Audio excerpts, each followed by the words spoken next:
یہودی عالمی جنگ اول میں اس نے بم کا ایجاد کیا، برطانیہ کا بادشاہ اس نے جو ہے اس بم بنانے والے یہودی کو بلایا، کہا کہ دیکھو تم نے بم بنا کے دیا، ہم نے لڑائی جیت لی، دنیا فتح کر لیا، تمہیں انعام کیا دیا جائے؟ چنانچہ انعام کا دن مقرر کیا گیا، اس یہودی کو بلایا گیا، کہا انعام کیا دیا جائے؟ یہودی کہتا ہے اے بادشاہ برطانیہ، ہمیں کوئی انعام نہیں چاہیے، بس ہمیں یہ چاہیے کہ یہودیوں کو رہنے کے لیے ایک ملک مل جائے، ایک دیش مل جائے، ایک کنٹری مل جائے، چھوٹی سی جگہ کا ایک ٹکڑا مل جائے، بس یہی ہے ہمارا انعام، یہی ہے ہمارا گفٹ، یہی ہے ہمارا تحفہ۔ وہ یہودی گویا کہ اپنے لیے اگر چاہتا تو کچھ بھی مانگ سکتا تھا، لیکن اپنے لیے کچھ نہیں مانگتا ہے، اپنے قوم کے لیے مانگتا ہے۔ یہاں تک کہ نتیجہ یہ نکلتا ہے کہ برطانیہ کا بادشاہ یہودیوں کو ایک ملک دے دیتا ہے، ایک یہودی اپنے دین اور دھرم کے لیے اپنی خواہش کو قربان کر دیتا ہے، لیکن ہم اور آپ کیسے مسلمان ہیں کہ ایک نماز پڑھنے کے لیے اپنی خواہش کو قربان نہیں کر سکتے، بلکہ ہم غفلت میں پڑے ہوئے ہیں۔ اے مسلمانوں، اگر کامیابی چاہتے ہو تو اپنی خواہشوں کو قربان کرو، اللہ اس کے رسول کی آواز پر دوڑ پڑو۔ بہت قریب آئیے، ہندوستان کا بادشاہ شاہجہاں، ان کی بیٹی جہاں آرا کہیں آگ میں جل کر کے بیمار پڑ گئی، پورا جسم جل گیا۔ چنانچہ طبیبوں نے جواب دے دیا، ڈاکٹروں نے جواب دے دیا، حکیموں نے لا علاج کر دیا کہ بادشاہ سلامت، اس بچی کا علاج کہیں نہیں ہے، اس بچی کا علاج کہیں نہیں ہے۔ پھر بچی جو ہے جہاں آرا ہے، وہ بھی شاہجہاں کی بادشاہی میں شاہجہاں کی بیٹی ہے۔ ذرا قربان جائیے، ذرا سوچئے کہ شاہجہاں بادشاہ جو غیر منقسم ہندوستان، پاکستان اور بنگلہ دیش کا مالک، اتنی بڑی سلطنت، ان کی بیٹی بیمار ہو، ڈاکٹروں نے جواب دے دیا ہو، بتاؤ ان کے دل میں کیا گزرتا ہوگا۔ لیکن بادشاہ نے ہار نہیں مارا، ایک انگریز ڈاکٹر کو بلایا، انگریز سے کہا بتاؤ تو میری بیٹی کا علاج کر سکتا ہے کہ نہیں؟ انگریز کہتا ہے ہاں ہاں میں علاج کر دوں گا، میرے پاس اس کا علاج موجود ہے۔ چنانچہ انگریز علاج میں لگ جاتا ہے، علاج و معالجہ کرتا ہے، بادشاہ شاہجہاں کی بیٹی جہاں آرا صحیح ہو جاتی ہے، صحت پا جاتی ہے۔ چنانچہ بادشاہ ایک دن اس انگریز ڈاکٹر کو بلاتا ہے اور کہتا ہے اے ڈاکٹر ماسٹر، ذرا بتاؤ تم نے میری بچی کو صحیح کیا، تم نے میری بیٹیا کی جان بچا دی، اب تمہیں انعام کیا دیا جائے؟ تمہیں گفٹ کیا دیا جائے؟ تمہیں تحفہ کیا دیا جائے؟ معاوضہ کیا دیا جائے؟ انگریز کہتا ہے اے بادشاہ شاہجہاں، اے ہندوستان کا بادشاہ، ہمیں کوئی انعام نہیں چاہیے، ہمیں بس ایک بولی ہے، میری ایک خواہش ہے، اور وہ یہ ہے کہ ہمارے ملک برطانیہ کی ایک کمپنی ہے جسے ایسٹ انڈیا کمپنی کہتے ہیں، اس کمپنی کو بس ہندوستان میں تجارت کرنے کی اجازت مل جائے، بزنس کرنے کی اجازت مل جائے۔ چنانچہ اعلان عام ہوتا ہے، انعام کا دن مقرر ہوتا ہے، بادشاہ اس انگریز کو کہتا ہے میں نے لکھ دیا، جاؤ تم ایسٹ انڈیا کمپنی کے برانڈ ہر صوبے، ہر شہر، ہر قریہ میں کھول سکتے ہو۔ چنانچہ نتیجہ یہ نکلتا ہے کہ وہ انگریز ایسٹ انڈیا کمپنی کی برانڈ ہر صوبے میں کھول کر وہاں اپنی فوج کو لا کر جمع کرتا ہے۔ برطانیہ کا بادشاہ ہندوستان پر قبضہ کرنے کے فراق میں ہے اور ہزاروں سپاہیوں کو چپکے سے چوری سے لا کر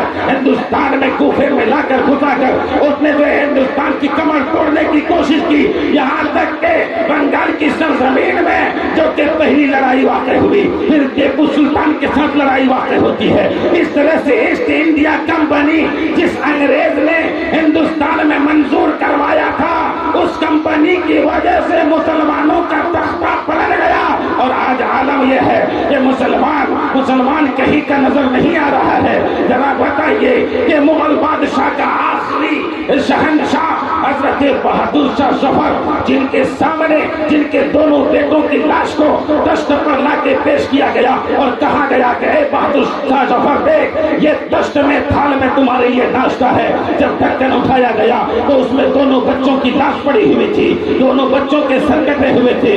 بادشاہ افسوس کا ہاتھ دانتوں سے کاٹنے لگتا ہے، یہاں تک کہ بہادر شاہ ظفر کو جو ہے کیا کہتے ہیں کالا پانی جزیرے نکوبار انڈمان کی سزا سنا دیا جاتا ہے۔ پھر وہ بادشاہ بہادر شاہ ظفر جو کبھی ہندوستان کا بادشاہ تھا، پھر اپنے دیش اپنے ملک میں کبھی نہیں آ پایا۔ انہیں کی نسل آج کلکتہ کی گلیوں میں چائے بیچنے پر مجبور ہے۔ یہ کیوں ہوا؟ اس لیے ہوا کہ ایک انگریز ڈاکٹر جو اس نے انعام مانگا تھا، اگر وہ ڈاکٹر چاہتا تو اسے زمین مل جاتی, ایک جاگیرداری مل جاتی, صوبہ مل جاتا, لیکن وہ انگریز اپنے لیے کچھ نہیں مانگتا ہے بلکہ اپنی قوم کے لیے مانگتا ہے, اپنے ملک کے لیے مانگتا ہے, اپنے دھرم کے لیے مانگتا ہے, اپنے دین کے لیے مانگتا ہے, اپنے مذہب کے لیے مانگتا ہے.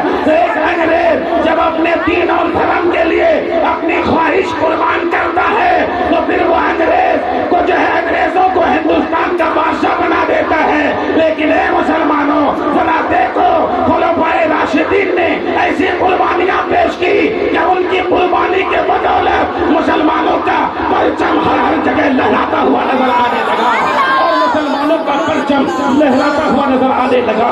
جدھر بھی مسلمان رخ کرتے تھے علاقہ ان کا ہو جاتا تھا. دریا کا رخ کیا, دریاؤں نے راستہ دے دیا. جنگلات کا رخ کیا, شیروں نے راستہ دے دیا. پہاڑوں کا رخ کیا, پہاڑوں کو فتح کر لیا. مسلمان خلفائے راشدین میں سے ہو, تابعین میں سے ہو, تبع تابعین میں سے ہو, عشق خدا اپنے دل میں رکھے ہوئے تھے. اپنی خواہش کو پہلے عمل نہیں کرتے بلکہ پہلے دین کو دیکھتے تھے, دھرم کو دیکھتے تھے, مذہب کو دیکھتے تھے.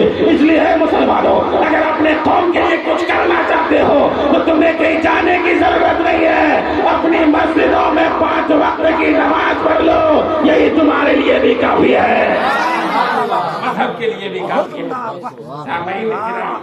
آپ نے کیا سمجھا ہے اسلام کو؟